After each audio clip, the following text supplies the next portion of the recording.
Mis hermanos, Dios les bendiga, bienvenidos a este estudio del libro Cristo los Evangelios Sinópticos. Este es un libro de estudio independiente que es escrito por Mike McLaughlin. Ya saben que para mí es un placer poder compartir con ustedes esta enseñanza y les animo para que se sigan esforzando, hermanos, en aprender más de la palabra de Dios. Acuérdense que para sacarle el mayor provecho a estos audios, a este video, lo recomendable es que también estén leyendo el libro titulado Cristo en los Evangelios Sinópticos, escrito por Mike McLaughlin. Y no olviden suscribirse al canal, hermanos, para poder recibir notificaciones cada vez que se suba un audio nuevo. Vamos a dar comienzo. Mire, ya hemos dejado atrás la unidad 1 y estamos comenzando la unidad número 2. Esta unidad número 2 se titula El Hombre y consiste de los capítulos 5 hasta el capítulo 8. A través de esta unidad, el enfoque va a ser la vida de Cristo. Acuérdese que la unidad pasada, el enfoque era el mundo al cual llegó Cristo y en el cual desarrolló y desempeñó su ministerio. En esta ocasión, el enfoque es la vida de Cristo, por eso se titula El Hombre. Y se va a estar viendo desde el nacimiento de Cristo hasta la semana de crucifixión, toda la vida de Cristo. Se empieza el primer capítulo con el estudio de los primeros años y los acontecimientos que llevaron a la preparación para el ministerio público de Cristo, enfocándonos en él. La intención de esta unidad, hermano, es que usted se familiarice con esos principales acontecimientos de la vida de Jesús y por ese motivo se aborda de una manera organizada. Había un método para el ministerio de Cristo y va a ser importante, y lo que se busca en esta unidad es que usted comprenda ese método. Se utiliza, y se va a dar cuenta usted de eso conforme vayamos leyendo, pero se usa el Evangelio de Marcos como un fundamento para sacar nosotros la información para las siguientes capítulos. Como ya habíamos aprendido, es aceptado que Marcos fue el primer evangelio escrito, entonces por eso se usa como fundamento. Pero también se sugieren algunas maneras de mirar el material de Mateo y de Lucas para que se pueda ver el cuadro completo más amplio de Cristo a través de los 3 evangelios sinópticos. Mire, lo último que le digo de la unidad para pasar al capítulo, al estudiar, usted se va a empezar a dar cuenta del gran amor y la compasión que movió a Cristo hacia la gente. En este video vamos a estar analizando el capítulo número 5. En el capítulo 5, se titula Las primeras narrativas y la preparación para el ministerio. Este capítulo contiene 3 diferentes lecciones. Mire, la primera lección de este capítulo vamos a estar enfocándonos en las narrativas de los nacimientos de Juan y de Cristo. Y la primera parte que tocaremos pues será el anuncio y el nacimiento de Juan el Bautista. Luego nos vamos a estudiar o a leer acerca del anuncio y el nacimiento de Cristo. En esta lección también estaremos leyendo acerca del asunto de las genealogías. Vamos a comparar y contrastar las genealogías que encontramos tanto en el Evangelio de Mateo y de Lucas. La lección 5.2 se titula El nacimiento de Cristo y acontecimientos posteriores. Aquí pues el primer punto o título que se toca es acerca del nacimiento de Jesús. Estaremos leyendo acerca del camino a Belén. Después de eso leeremos acerca de los acontecimientos después de su nacimiento. Entre esas cosas pues está la circuncisión y también la presentación de Cristo en el templo. Leeremos acerca de la visita de los magos, la huida a Egipto. También estaremos leyendo acerca de eso, la visita en el templo una vez más, pero relatado en el otro evangelio. En la lección 5.3, el bautismo y la tentación de Cristo. Aquí empezamos a leer acerca del ministerio de Juan el Bautista. Después de ello estaremos leyendo acerca del bautismo de Cristo y nos vamos a estar leyendo acerca de la tentación de Cristo. Eso es lo que contendrá este capítulo 5, el cual es titulado Las primeras narrativas y la preparación para el ministerio. Y antes de entrar a la primera lección, hermano, déjeme le digo que de los 3 evangelios sinópticos, acuérdese que estamos viendo esas primeras narrativas, de los 3 evangelios sinópticos, solamente Mateo y Lucas nos hablan del nacimiento y de la infancia de Cristo. Marcos, a diferencia de los otros 2, ya empieza su escrito con el bautismo y la tentación del Señor. Mateo y Lucas comienzan sus relatos con los primeros años de la vida de Jesús. Lucas nos da mucha más información sobre los años de la que da Mateo. Sin embargo, cada uno complementa a los demás y juntos pues nos dan un buen cuadro de los primeros años de Cristo. Este capítulo lo que hace es revisar el registro de los evangelios sinópticos de esos primeros años de la vida de Jesús, lo que podemos sacarle o extraer de los 3 evangelios acerca de los primeros años. Se examinan los acontecimientos clave que prepararon a Jesús para su papel terrenal y también los que rodearon su lanzamiento al ministerio público. La lección 5.1, las narrativas de los nacimientos de Juan y de Cristo. Vamos a hablar del anuncio y del nacimiento de Juan el Bautista primero, hermano. Podemos leer acerca de esto en Lucas y vamos a analizar primero lo que le dice Lucas. Lucas, el capítulo 1, versículos 5 al 27. También el capítulo 1, versículos 57 al 80. Ahí es donde podemos leer acerca del anuncio y después, en los versículos que les dije posteriormente, del nacimiento de Juan el Bautista. Tómese un tiempo para pausar el audio y busquen la escritura para que vaya conectando una con la otra. Por motivos del tiempo, no voy a estar leyendo los versículos aquí en el audio, pero usted lo puede hacer pausando el video. Algo interesante a notar, hermano, ya que le dije de esos versículos. No sé si se ha dado cuenta o había pensado o había observado esto. Lucas es el único evangelio que nos da detalles acerca del nacimiento de Juan el Bautista. Muchas personas suponen que todos los evangelios lo registran, pero no es cierto. Por ejemplo, solamente Lucas nos da los nombres de la mamá y del papá de Juan. Lucas menciona primeramente a Zacarías y a Elizabeth, que son los padres de Juan, en el comienzo mismo de su narración, ahí en el capítulo 1, versículo 5. Él observa que ellos eran de edad avanzada y aun cuando ellos eran piadosos delante de Dios, ellos tenían demasiada edad como para tener hijos, hermano. Y aparentemente este era un peso enorme sobre el corazón de Elizabeth, pues en el mundo judío se consideraba una desgracia que una mujer no tuviera hijos. En esta ocasión, Zacarías se halla en el templo de Jerusalén. Él estaba cumpliendo con sus deberes sacerdotales. Tal vez usted se recordará que durante el reinado del rey David, este separó a la familia sacerdotal de Aarón en 24 divisiones. Usted puede leer acerca de eso en primer libro de Crónicas 24:3. Cada una de esas divisiones recibe su nombre del jefe de la familia en el tiempo de la separación. Esos nombres originales entonces permanecieron sin cambio de generación en generación, y de modo que Lucas indica que Zacarías era de la división de Abías. Eso lo lee usted en Lucas 1:5. Cada división sacerdotal servía por turnos en alguna función sacerdotal en el templo de Jerusalén. Así que cuando a una división le tocaba servir, los sacerdotes que componían esa división eran seleccionados por suertes para servir. Era un gran honor el ser elegido para estas labores de servir ahí en el templo. Y efectivamente pudiera ser que un sacerdote tuviera este honor solamente una sola vez en la vida. Y algunos jamás fueron elegidos. Ahora Zacarías entra al templo para ofrecer incienso delante del Señor. Y mientras que Zacarías ministraba delante del Señor ahí en el templo, leemos que se le aparece de repente el ángel Gabriel junto al altar del incienso. Eso está en Lucas 1:11. Y primeramente tranquiliza al asombrado sacerdote y luego le dice que su oración ha sido oída. Y así leemos en el verso 13. En consecuencia, él y su esposa Elizabeth tendrían un hijo. El ángel también le dice que a su hijo habrá que nombrarlo Juan. En los versículos 14 al 17, recuerde, estamos en el capítulo 1 de Lucas. Se continúa dando detalles acerca de la forma de vida de su hijo y de la responsabilidad de los padres para poder criarle. Luego el ángel resume el triple propósito que tendría Juan. Mire, Juan primero leemos que daría gozo y alegría a sus padres. Segundo, él haría que muchos de los hijos de Israel se convirtieran al Señor. Y tercero, él iba a preparar al pueblo para la venida del Mesías, de Cristo. Es por medio de la narración de Lucas, hermano, que aprendemos que esta inesperada aparición de Gabriel, como también este increíble anuncio, dejaron a Zacarías profundamente conmocionado.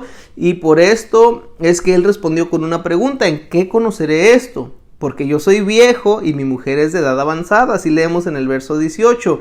Su incredulidad hizo que el ángel le reprendiera y le dijera que no iba a poder hablar hasta que se cumpliera la promesa del Señor. Y de ese modo, hermano, Zacarías quedó mudo hasta la circuncisión de Juan, 8 días después de haber nacido. Eso lo encontramos en el verso 18 al 20. También en los versos 59 al 64. Finalmente, antes que él cambie el enfoque de la narración de Juan a Jesús, Lo que Lucas hace es proporcionar varios detalles adicionales acerca del tiempo y del lugar. Por ejemplo, él establece con claridad que en el 6º mes del embarazo de Elizabeth, el ángel Gabriel fue enviado a donde María, que había de ser la madre de Jesús. Ahora ya estamos en los versículos 26 al 27, primer capítulo de Lucas. Y aun cuando no sabemos si el Espíritu Santo vino sobre María exactamente en ese tiempo, sí sabemos que esta fue la ocasión en que el ángel anunció la venida de Cristo. Es entonces probable que entre Cristo y Juan no hubiera una diferencia de edad mayor a unos 6 meses. Todavía más, Lucas dice que el hogar de Zacarías y de Elizabeth y en consecuencia el hogar de la niñez de Juan era un pueblo en la zona montañosa de Judea. Versículo 39. De aquí entendemos que Juan era de Judea, en tanto que Cristo era Galileo. Ahora sí, vamos a estar leyendo acerca de la anunciación y el nacimiento de Cristo. Acerca de esto podemos encontrar tanto en Lucas, pero también en Mateo. Las lecturas bases de su Biblia va a ser Lucas, el capítulo 1, versículo 26 al 56, también Mateo capítulo 1, desde el 18 al 25, y tendremos Lucas capítulo 2, del 1 al 20, y el capítulo 3, del 23 al 38. Les recuerdo, tómese una pausa y lea esas porciones bíblicas para poder entender mejor el resto de este estudio.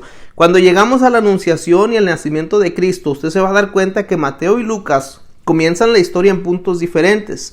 Mateo comienza de manera abrupta con un recuento de la genealogía de Cristo.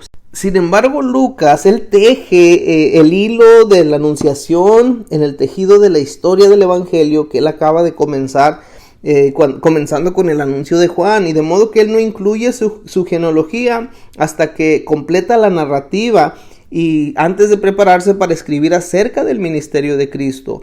Usted estudiará primeramente la anunciación de Cristo y luego estaremos estudiando acerca de la genealogía y del nacimiento. La anunciación de Cristo, le repito, Mateo 1 desde el 18 al 25, también Lucas 1 del 26 al 38. Mateo y Lucas son nuestras únicas fuentes de información tanto sobre la anunciación como el nacimiento de Cristo. Cada una aparece como un observador estratégico y cada uno registra los aspectos particulares de la historia que a él le parecieron destacados. Por esta razón, los relatos de ambos son complementarios y los detalles que cada uno da, hermanos, se combinan para darnos un cuadro completo, y eso es lo que vamos a estar viendo. Una y otra vez, mientras avanzamos en el estudio, vamos a ver cómo cada evangelio contribuye al desarrollo de la historia completa, de ese cuadro completo. Durante años, muchos de nosotros hemos citado la historia del nacimiento de Cristo, pero no hemos sabido qué escritor escribió cada una de las partes de esa historia. De modo que una de nuestras metas aquí en el estudio, dice el libro, es ayudarnos a nosotros como estudiantes a aprender la parte que desempeñó cada uno de los escritores. No tan solamente queremos que usted comprenda esos trozos de narración que componen la historia completa. Es importante también que comprendamos todos nosotros la contribución de los escritores al relato de la vida de Cristo, que le ayudarán a comprender el mensaje. Cuando hayamos puesto el foco en cada una de las partes, podremos ver la clara imagen de la historia de los evangelios sinópticos y la imagen que pinta para nosotros, hermano. Lucas lo que hace notar es que alrededor de 6 meses después de que Gabriel se le aparece a Zacarías, se le apareció a María. María vivía en Nazaret de Galilea. En su saludo, el ángel le declara que ella era altamente favorecida y que el Señor era con ella. Luego él le dijo que ella iba a dar a luz a un hijo, y a ese hijo lo iban a llamar Jesús. Él le dijo que Jesús sería grande y que sería llamado Hijo del Altísimo. Y aún más, él recibiría el trono de David su padre y establecería un reino que no iba a tener fin. María preguntó cómo podía hacer esto, ya que ella era una virgen. De modo que el ángel le explica que el Espíritu Santo vendría sobre ella y que ella iba a concebir de manera sobrenatural. De ese modo, hermano, el santo ser que ella concebiría iba a ser llamado Hijo de Dios. Y aun cuando María no le pidió al ángel una señal que confirmara este mensaje, el ángel de todos modos le dio una señal. Él le dijo que la parienta anciana de María, quien era Elizabeth, de la que se decía que era estéril, estaba ahora esperando un hijo. De este modo, Dios claramente estaba demostrando que para él nada era imposible. Esto lo vemos en el capítulo 1, verso 37 de Lucas. María aceptó este propósito de Dios para su vida y lo aceptó de forma agradecida, humilde y obediente. Nosotros deberíamos de destacar aquí que el nacimiento virginal es una piedra angular en nuestra creencia de que Cristo es el Hijo de Dios. Este nacimiento demuestra que Él es más que un hombre, es el Hijo de Dios, hermano. Y puesto que fue concebido por el Espíritu Santo, Él entró al mundo libre de pecado. De esa manera, Dios proveyó un sacrificio perfecto por los pecados del mundo. Y así la condición de carencia de pecado en Cristo le condujo finalmente a la cruz, en donde pagó la culpa del pecado, siendo Él ese sacrificio. Ningún otro sacrificio iba a ser aceptable para el ser humano por el estado pecaminoso que tenía. En su evangelio, Lucas nota que inmediatamente después de que Gabriel se le apareció, María viajó hasta la zona montañosa de Judea para estar con Elizabeth. Cuando María saludó a Elizabeth, que se hallaba en el 6º mes de embarazo, el bebé saltó en el vientre de Elizabeth y ella fue llena del Espíritu Santo. Como resultado, ella se gozó y en su espíritu y bendijo a María. La respuesta de María fue glorificar a Dios a través de esta maravillosa alabanza que encontramos en nuestro libro, que es conocida como el Magnificat, que es una antífona, una canción de alabanza o de devoción a Dios. Eso lo leemos en Lucas 1:46 al 55. Según el relato de Lucas, María permaneció con Elizabeth casi hasta el nacimiento de Juan, y ya después de eso María se regresó a casa, según nos dice Lucas 1:56. Por lo que nos cuenta Mateo acerca de este periodo, parece que pronto después de que María regresó de Judea, un ángel del Señor habló con José a través de un sueño. Ahí leemos en Mateo, vamos a estar en el capítulo 1, desde el versículo 18 al 25, haremos referencia a esos versos. Y a través de este tiempo, era aparente que María pues estaba embarazada, y José no habría podido saber la razón del embarazo de ella. Como consecuencia de eso, él necesitaba saber que ella no lo había traicionado ni sido infiel, como podía parecer la situación.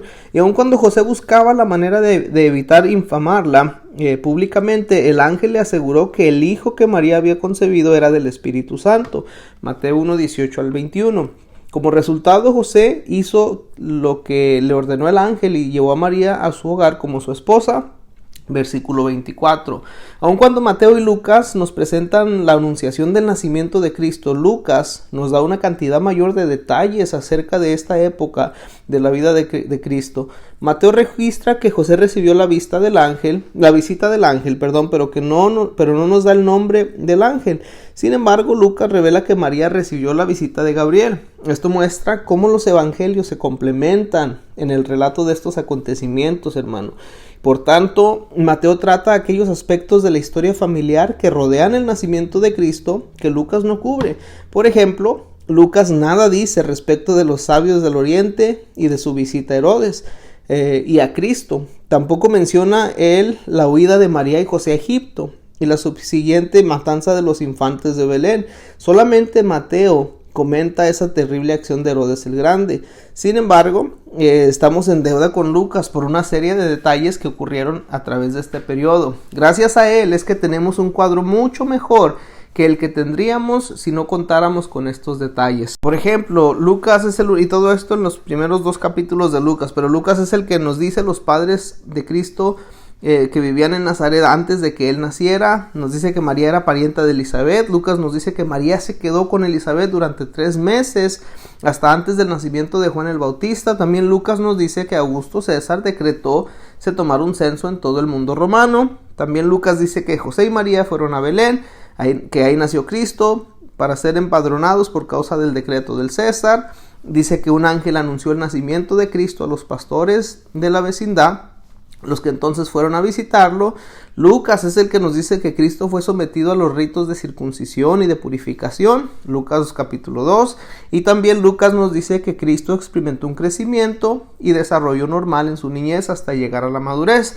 Eso lo encontramos solamente en el relato que nos ofrece Lucas en los primeros 2 capítulos.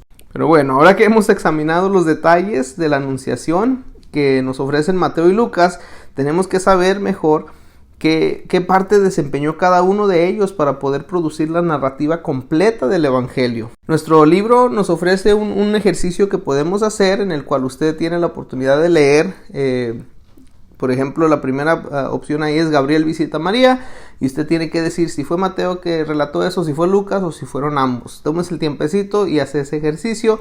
Pero en la lección, se termina esta lección con el asunto de las genealogías. Vamos a comparar y contrastar la genealogía que ofrece Mateo con la de Lucas.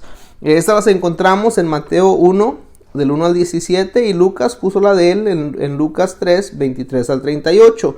Antes de estudiar del nacimiento de Cristo, hay que comparar la genealogía de Jesús que se presentan en Mateo y Lucas. Y esto, hermano, nos va a ayudar a explicar por qué son diferentes. Mateo comienza con Abraham y termina con Cristo, mientras que Lucas comienza con Cristo y termina con Adán. Los nombres en ambas genealogías, desde Abraham hasta David, son idénticos. Sin embargo, los nombres en las genealogías desde David hasta Cristo son casi completamente diferentes, puesto que ambas genealogías ponen en la lista a José antes de Cristo. Pareciera que bien José tuvo dos líneas ancestrales diferentes, o que algún otro factor es el responsable de esta diferencia. Mire, ese es un punto que se ha discutido entre los eruditos bíblicos, y se ha discutido extensamente. Se han ofrecido muchas soluciones posibles. No se ha aceptado ninguna de esas ideas como la respuesta final. Sin embargo, muchos de ellos creen que la razón de la dificultad consiste en que la tradición judía no usaba nombres de mujeres en la línea directa de descendientes. Y si eso fuera cierto, entonces la genealogía que nos da Mateo es la de José, y la que presenta Lucas vendría a ser la genealogía de María. Por lo cual Mateo presenta a Jacob como padre de José y Lucas presenta a Elí como el padre de María. Sin embargo, por causa de la tradición judía, Lucas insertó el nombre de José en lugar de insertar el nombre de María. Otra teoría sugiere que Mateo da la línea real de Cristo, lo que muestra que él es un descendiente del rey David. Se recordará usted, por causa de su interés en el reinado mesiánico de Jesús, y estarle escribiendo a los judíos, en tanto que Lucas da la verdadera descendencia física de José. Y aunque hay un número de otras explicaciones, hay que entender que la diferencia de los nombres no es el aspecto más significativo de las genealogías. La razón de mayor peso para incluirlas es la de establecer la legalidad de la reclamación de Cristo como un descendiente de la casa de David. Y eso es particularmente verdadero en el caso de Mateo, puesto que él está apelando a una audiencia judía. Como ya le dije, debe verificar las reclamaciones, o debe verificar que Cristo venía de la descendencia y que él puede reclamar el trono de David.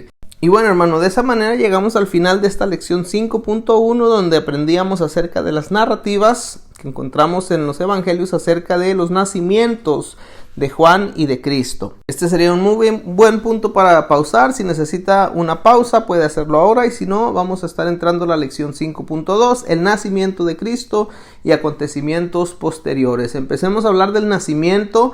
Lucas capítulo 2 versículos 1 al 20 será la base de esta parte de la lección. Ahí leemos acerca del camino a Belén. Lo que examinamos ahora son los detalles del nacimiento de Cristo. En ese punto, lo único que tenemos para ayudarnos es la narración que nos ofrece Lucas. Es Lucas quien registra que José y María, hermano, fueron desde Nazaret hasta Belén para ser empadronados, y explica la razón por la cual tuvieron que ir hasta la provincia del sur para hacer eso. Lucas también relata la crisis, hermano, que ellos tuvieron que encarar por el hecho de que no había un lugar en la posada el día que nació el Señor. Luego describe la anunciación del ángel a los pastores y la consiguiente visita de ellos al pesebre. Y tan solamente Lucas da estos detalles. En contraste con esto, Mateo no toma la historia sino hasta la aparición de los magos. Ahora, una de las cosas que nos comenta el libro, la narrativa de Lucas acerca del nacimiento de Cristo es directa, así que no se presenta ningún comentario adicional acerca de ese acontecimiento. Hay una verdad que debemos de captar aquí en ese punto de la historia, y esa es que Cristo vino al mundo como un ser humano, y que esto ocurrió porque Él fue concebido milagrosamente a través del Espíritu Santo. El otro título que encontramos aquí en esta lección es los acontecimientos después del nacimiento. Entre esos acontecimientos está la circuncisión y la presentación. Y ese es uno de esos relatos que solamente se encuentra narrado en el Evangelio de Lucas. Lucas capítulo 2 versículo 21 hasta el 38. Lucas hace mención que el niño fue circuncidado al 8º día de haber nacido y que se le dio un nombre conforme a la costumbre judía. También declara Lucas que José y María le pusieron por nombre Jesús, de acuerdo a las instrucciones que ellos habían recibido del ángel. Algo a notar aquí es que Lucas cubre los detalles de este acontecimiento en solamente un versículo de la Escritura. Lucas capítulo 2 versículo 21. Lucas dice: cumplidos los 8 días para circuncidar al niño, le pusieron por nombre Jesús, el cual había sido puesto por el ángel antes de que fuese concebido. Toda esa información la encontramos ahí en el versículo 21. Y después de eso, Lucas hace referencia a la presentación de Jesús. La ley requería que se hiciera esto en el templo después del periodo de purificación de la mamá. Conforme a la ley, este periodo era de 33 días después de la circuncisión para madres de hijos varones. Así estaba establecido en Levítico, en el capítulo 12. La ley también exigía que los padres ofrecieran un sacrificio a Dios. Podían ofrecer un par de tórtolas o palominos porque en caso de que ellos fueran de bajos recursos o pobres. Lucas observa que mientras ellos estuvieron en el templo, José y María tuvieron otras varias experiencias algo interesantes. Aparentemente, cuando ellos entraron al templo y se preparaban para el rito de la presentación, José y María tuvieron un encuentro con dos personas especiales. Usted recordará tal vez a Simeón y también Ana. Simeón, primero hablemos de él. Él fue movido por el Espíritu y fue hacia donde José y María. Él toma al niño Jesús en sus brazos y lo bendijo. Luego profirió una profecía inspirada concerniente al destino de Cristo. Y en ese mismo momento viene Ana, que era una anciana profetisa, y dio gracias a Dios por la redención que había provisto en las personas de ese niño, y habló de él a todos los que esperaban la redención de Jerusalén. Eso está relatado en Lucas 2, 25 al 38. Esto dio un especial énfasis a la ocasión, hermano. Nuestra lección luego continúa con los relatos de la visita de los magos y la huida de Egipto. Ahora los pone juntos porque hay una relación entre los dos, aunque la visita de los magos solamente se encuentra en Mateo, y esto sería en Mateo 2 del 1 al 23. Ahí en Lucas 2:39 encontramos información acerca de la huida hacia Egipto. Como puede ver, y les vuelvo a recordar, discúlpeme, le vuelvo a recordar si ocupa, pause el audio y lea esos versículos para que tenga un mejor entendimiento. Pero como puede ver, a través de esos pasajes de la Escritura, la información para los eventos de esta sección proviene casi en toda su totalidad de Mateo. Y efectivamente, pues Lucas añade solamente un versículo a la historia, y ese versículo tiene que ver con el retorno final de la familia a Nazaret. Déjenme se lo leo. Lucas 2:39 dice que después de haber cumplido con todo lo prescrito en la ley del Señor, volvieron a Galilea, a su ciudad de Nazaret. Nuestro libro nos comparte un mapa y nos invita a que notemos cuidadosamente en el mapa los lugares los cuales viajaron José y María después del nacimiento de Jesús. Eso nos ayudará a tener un mejor entendimiento de ello. Aun cuando la mayoría de nosotros hemos visto cuadros de los magos reunidos alrededor del pesebre, al lado de los pastores, esta no es realmente la manera en que ocurrió. Los magos no aparecieron en Jerusalén sino hasta después del nacimiento, después de la circuncisión y después de la presentación de Cristo.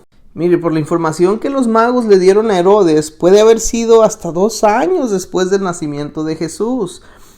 Mateo capítulo 2, los 23 versículos de ahí de Mateo 2 dan un buen relato que proporciona la visita de los magos. De nuevo, tome ese tiempo y lea eso. Algún tiempo después de la dedicación de Cristo ahí en el templo, los magos del oriente, que habían visto la estrella que señalaba el nacimiento de Cristo, llegaron a Jerusalén. Las noticias de la llegada de ellos y de las consultas que ellos hacían pronto llegaron a los oídos de Herodes el Grande, el padre del que más tarde sería el Herodes mencionado posteriormente en el Nuevo Testamento. Estas noticias atribularon a Herodes. Tenga presente que este breve pasaje nos proporciona la única referencia a este hombre infame. La consulta de los magos tenía como finalidad hallar al rey de los judíos que había nacido. El rey Herodes, que era un tirano, que era celoso y cruel, se sintió amenazado con las noticias de un posible rey que iba a ser su rival. Por esto él llamó a los magos y los interrogó respecto del tiempo del aparecimiento de la estrella. Él también les pidió que volvieran una vez que hallaran al niño. Entonces los magos fueron a Belén, donde se encuentran al niño en una casa. El versículo 11 dice que al entrar a la casa vieron al niño con su madre María y postrándose lo adoraron y abriendo sus tesoros les ofrecieron presentes, oro, incienso y mirra. Allí se postran delante de él y lo adoran, le presentaron sus regalos y luego, después de que Dios los previno en un sueño para que no volvieran a donde Herodes, ellos se volvieron a su país por otro camino. Cuando Herodes comprendió que había sido engañado, se puso furioso y de una reunión previa que había tenido con el Sanedrín, él aprendió que Cristo había de nacer en Belén. Y aun cuando no sabemos lo que los magos dijeron a Herodes acerca del nacimiento de Cristo, deben de haberle indicado que habían pasado ellos un tiempo considerable viajando. Ya para cuando Herodes se dio cuenta que había sido burlado por los magos, pues había pasado todavía más tiempo. Teniendo en cuenta estos hechos, Herodes razonó que Cristo no podía tener más de 2 años de edad. Por consiguiente, la orden que él dio a sus soldados es que mataran a todos los niños varones de Belén y de los alrededores. De ese modo podía eliminar toda amenaza ante su soberanía. Y así Belén se vio expuesta a esta locura y crueldad de Herodes, mientras sus carniceros destruían a los niños. Pero antes de que esto ocurriera, José, que había sido avisado con anterioridad por el Señor, huyó a Egipto con toda su familia. Y nuestro libro nos ofrece un mapa, una ilustración en donde podemos ver cómo Jesús, que nació en Belén, fue presentado en el templo en Jerusalén, y nos muestra cómo José tomó a Jesús y a María y tuvieron que huir hacia Egipto. Herodes murió poco tiempo después de esa masacre, y entonces el ángel del Señor habla con José en un sueño y le dice que volviera a Israel. José obedeció e inició el regreso, pero cuando oyó que Arquelao, quien era hijo de Herodes y era tirano de la peor especie, que él ahora era el gobernador de Judea, de Samaria y de Idumea, él tuvo temor de ir a establecerse ahí, y puesto que había sido avisado del peligro en un sueño, lo que decide es no regresar a Belén de Judea, donde gobernaba Arquelao. En cambio se fue a Nazaret de Galilea, que, como Mateo lo manifiesta, cumplía la predicción del profeta cuando dijo que Jesús sería llamado Nazareno. Hay un mapa también ahí en el libro que nos muestra el regreso de Egipto y cómo José lleva a su familia y se establecen en Nazaret. Lucas verifica ese movimiento y también indica que en este punto los padres de Jesús habían hecho todo lo que la ley requería. Él parece decir que todo lo que concierne al nacimiento de Cristo y sus primeros años está completo. Y ahora podemos observar brevemente su desarrollo ahí en Nazaret. Eso nos lo relata Lucas 2, 39 y 40. Déjenme le leo ese. Dice: después de haber cumplido con todo lo prescrito en la ley del Señor, volvieron a Galilea, a su ciudad natal. Y el niño crecía y se fortalecía y se llenaba de sabiduría, y la gracia de Dios era sobre él. De otro modo, después de que José trae a su familia de vuelta de Egipto, nos encaramos con un largo periodo de silencio en la vida de Cristo. Y después de ese largo periodo de silencio, entra otra vez Lucas a darnos luz a la vida de Cristo ahora en su adolescencia. En Lucas 2, 40 al 52, Lucas nos da una breve vislumbre de Cristo cuando era un niño de 12 años. Le vuelvo a recordar, ahorita estamos estudiando los acontecimientos después del nacimiento de Jesús, ya habiendo hablado de su circuncisión y presentación cuando era un recién nacido, la visita de los magos y la huida a Egipto, que decíamos no necesariamente fue cuando era recién nacido, sino podría haber sido que era un niño menor de 2 años, eso sí es seguro. Y llegamos hasta este momento, después de ese gran periodo de silencio en la vida de Cristo, pues ahora lo encontramos como un niño de 12 años. Vamos a estar leyendo de la visita al templo. Aquí Jesús acompañaba a sus padres a Jerusalén para la fiesta que se hacía cada año de la Pascua. Y según la costumbre judía, cuando un niño llegaba a los 12 años, ese niño era preparado para la ceremonia del año siguiente, en la que se le iba a permitir unirse a la comunidad religiosa en calidad de un miembro responsable. O sea que esa ceremonia se iba a llevar a cabo a la edad de 13, como él tenía 12, ya se le iba a preparar para esa ceremonia. Y de modo que esa visita era especialmente importante para Jesús, visitar el templo a esa edad de 12 años. Sin embargo, cuando la fiesta hubo terminado, los grandes grupos de peregrinos, que incluían a los padres de Jesús, salieron rumbo a sus hogares a través de Palestina. Jesús permaneció en el templo y ahí se centró entre los maestros de la ley, les escuchaba y les hacía preguntas, y aun cuando era tan solo un niño, asombró a todos los que le oían por causa de su inteligencia y de sus respuestas. Y mientras tanto, sus padres, que notaron su ausencia, Lucas nos relata que se regresan a Jerusalén grandemente preocupados. Después de 3 días le hallaron en el templo con los maestros Cuando le preguntan el por qué se había quedado atrás y les había provocado tanta ansiedad, él pareció sorprendido al contestarles que no sabía que si no sabían ellos que en los negocios de su padre le era necesario estar. Lucas 2:49. Eso nos da una idea, hermano, de que para este tiempo ya Jesús estaba consciente de la relación que tenía con el Padre. Y también vemos que él respetó a José y a María y se regresó obedientemente con ellos a Nazaret, pues esta era la voluntad del Padre. Lucas concluye esa breve presentación del periodo temprano de la vida de Jesús con el versículo 52 del capítulo 2, cuando él dice que Jesús crecía en sabiduría y estatura y en gracia para con Dios y también para con los hombres. Este versículo es algo que ya Lucas había hecho anteriormente. Se recordará que había comprimido ya los acontecimientos de la vida, el crecimiento y el desarrollo de la vida de Cristo hasta los 12 años en el versículo 40, cuando dijo que el niño crecía y se fortalecía y se llenaba de sabiduría y la gracia de Dios era sobre de él. Y en ese versículo 52 que les decía, él repite esa práctica y nos da ese hermoso resumen de los próximos 18 años de Cristo o algo así, hasta que aparece en público y comienza su ministerio. No sabemos mucho respecto de los años intermedios, pero lo que sí sabemos es que José y María tenían una familia bastante grande, porque así se narra en Marcos 6:3. Cuando preguntaba a la gente, ¿no es este el carpintero, hijo de María, hermano de Jacobo, de José, de Judas y de Simón? ¿No está aquí también con nosotros sus hermanas? Y se escandalizaban de él, es lo que dice Marcos 6:3. Puesto que Marcos no menciona a José en su presentación, parece que ya había muerto. Indudablemente Jesús toma el lugar de él como el proveedor para su madre y sus hermanos y hermanas menores. De ese modo, él continuó siendo un carpintero hasta que comienza su ministerio público. Cualquier otra cosa que pueda haber hecho durante ese periodo no se apartó de lo que sería su desarrollo físico y espiritual, natural y perfecto. La declaración de Lucas, cuando dice que Jesús crecía en sabiduría y en estatura y en gracia para con Dios y para los hombres, en Lucas 2:52 nos muestra que Jesús crecía en su naturaleza y en su carácter humano. Su vida y condición estaban siempre en armonía con la voluntad del Padre, y puesto que toda su personalidad era perfecta en todo sentido, él era respetado y estimado por los demás. Era efectivamente el hombre perfecto en espíritu y en cuerpo, hermano. Por consiguiente, Dios le miraba con favor y mostró su complacencia para con él. Ya hemos relacionado en forma breve estos acontecimientos en la vida temprana de Cristo. Ahora, para poder darle a usted una idea general, proseguiremos ahora con los sucesos de algunos años más adelante y retomaremos nuestro relato con el bautismo y la tentación del Señor. Eso se va a ver en esta lección 5.3. Si necesita una pausa, este es un buen momento para pausar. Si no ocupa pausa, pues vamos ahora a estar leyendo acerca del bautismo y la tentación de Cristo.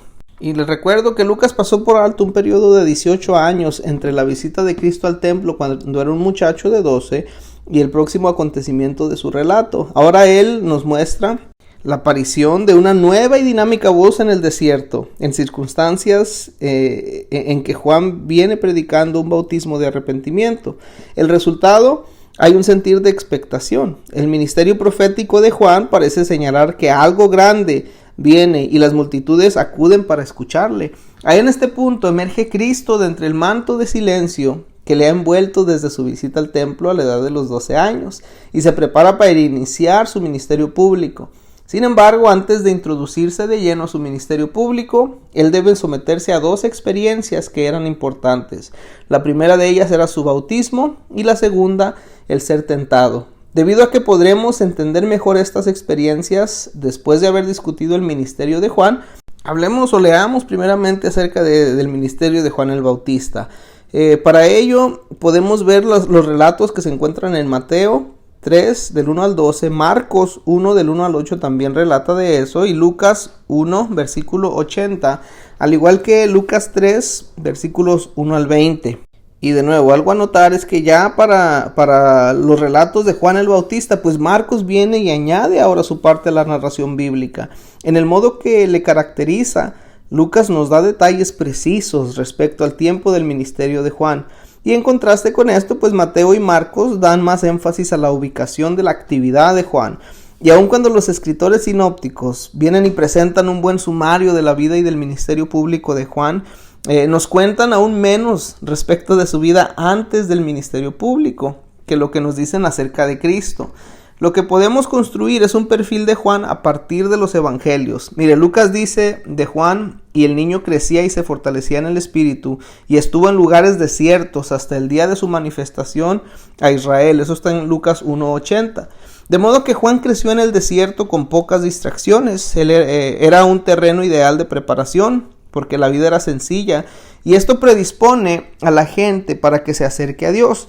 El desierto no ofreció lujos a Juan. Leemos que él comía el más sencillo de los alimentos y usaba una vestimenta tosca. Resulta muy obvio que él no era una persona refinada, más bien era un hombre tosco de la montaña. Ahí él vivía aislado de las condiciones tenebrosas y desesperadas existentes en el mundo y en Palestina, hasta que la palabra del Señor vino a él, así como lo leemos en Lucas 3:2. Y así aproximadamente a los 30 años, según Lucas 3:23, hay que comparar la edad de Juan con la de Jesús. Juan respondió al llamamiento.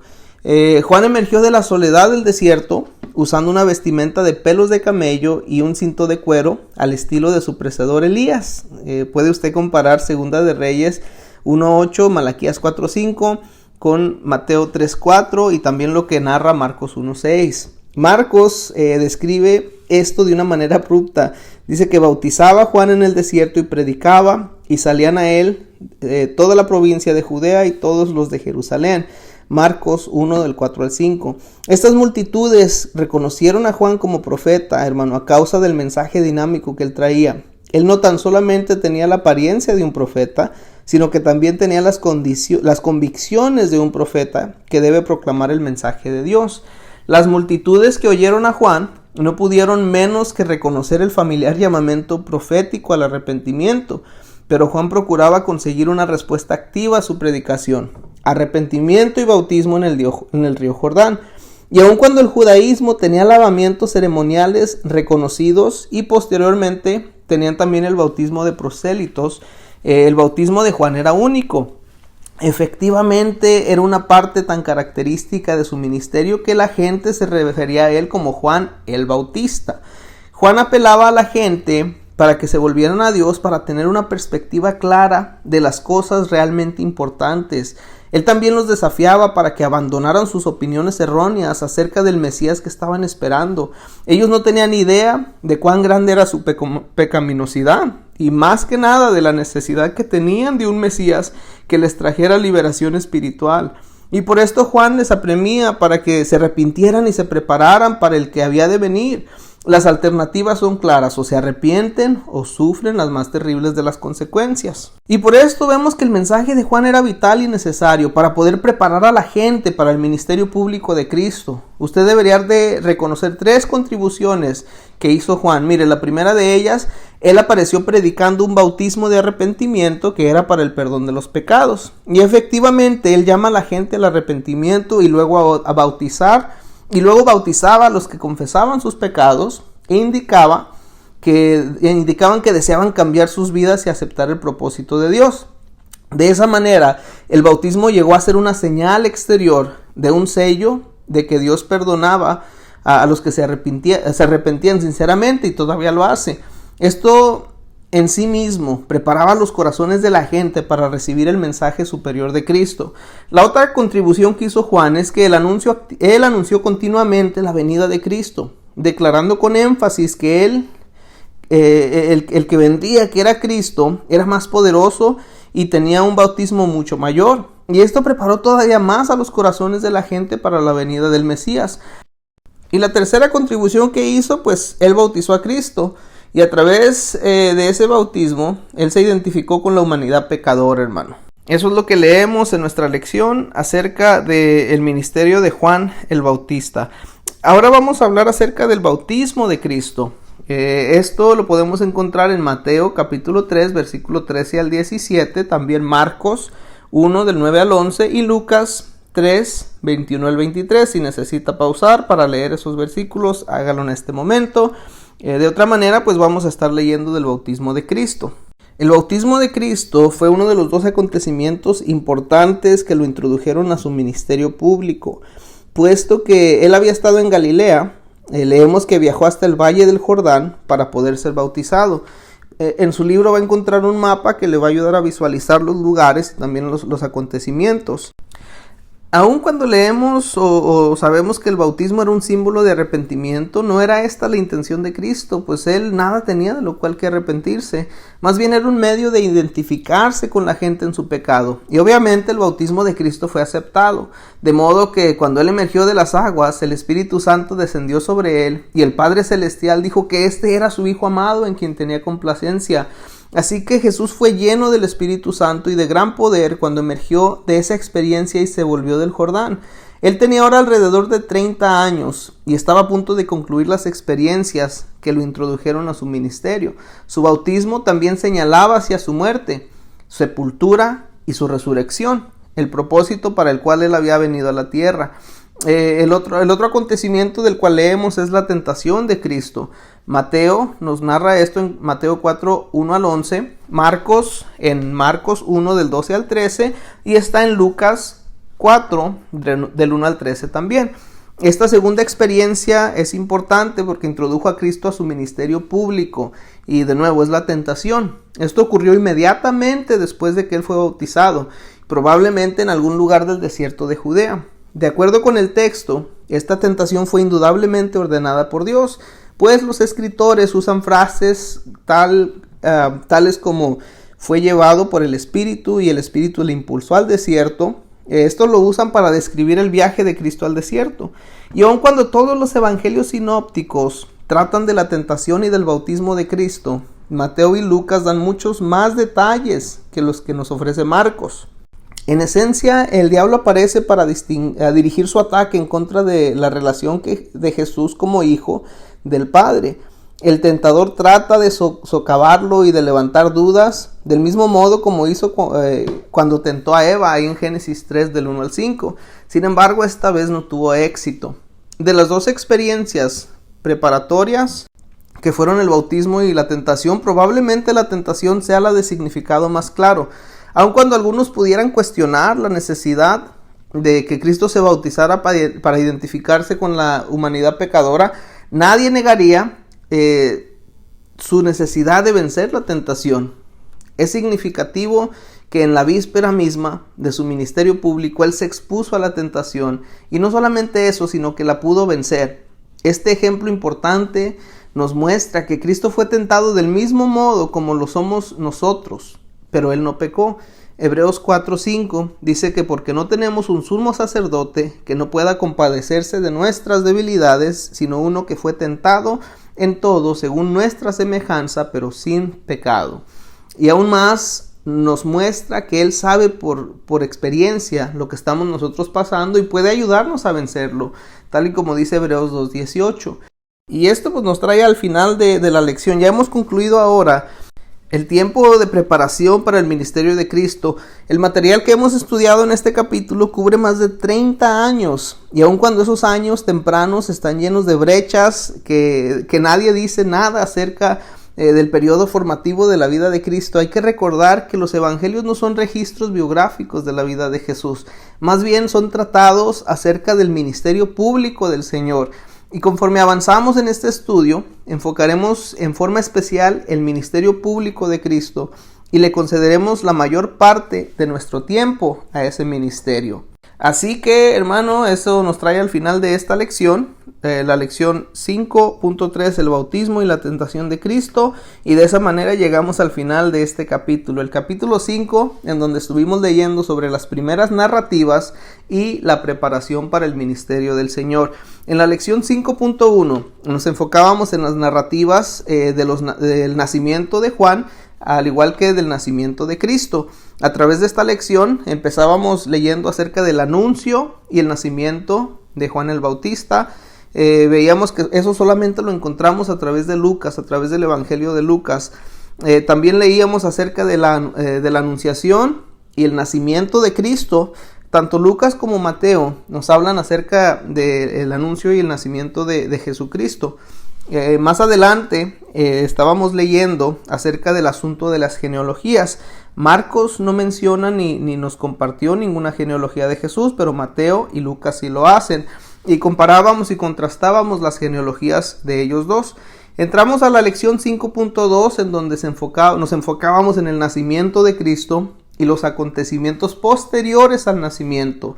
De su nacimiento leíamos lo que Lucas nos ofrece, que es el camino a Belén. Y también Lucas nos narra acerca de cómo Jesús fue circuncidado y también fue presentado después de haber sido circuncidado. Hablando de los acontecimientos ya después de su nacimiento. Dentro de esos acontecimientos después de su nacimiento, leemos acerca de la visita de los magos y la huida a Egipto. Aquí ya entra Mateo a darnos información acerca de eso, ya que Mateo es el único que nos narraba acerca de la visita de los magos. Pero Lucas nos narra acerca de la huida que tuvieron que hacer hacia Egipto. Después de esa información que sacamos del Evangelio de Lucas, Lucas comprime todo lo que vendría a suceder por los próximos años, diciendo que el niño crecía y se fortalecía y se llenaba de sabiduría y de gracia de Dios, y la gracia de Dios era sobre de él. Después de eso pasa un periodo del cual no sabemos mucho, sino que reaparece otra vez Cristo a través del Evangelio de Lucas, visitando el templo ya como un niño de 12 años, y leíamos acerca de esa visita en el templo. Y después de ese relato de la visita al templo a la edad de 12 años, otra vez Lucas comprime todo lo que sucede los 18 años siguientes a eso. Dice que Jesús crecía en sabiduría y en estatura y en gracia para con Dios y para los hombres. Luego de eso nos encontramos otra vez dentro de los relatos de los evangelios, leyendo acerca del bautismo y de la tentación de Cristo. Eso era la lección 5.3. Antes de hablar del bautismo y de la tentación, se tomó un tiempo para leer acerca del ministerio de Juan el Bautista. Mateo, Marcos y Lucas relatan acerca del ministerio de Juan el Bautista. Después de eso estuvimos leyendo acerca del bautismo de Cristo y cerramos esta lección 5.3 hablando de la tentación de Cristo. Esto fue el capítulo 5, mis hermanos. Espero les haya ayudado. Dios les bendiga.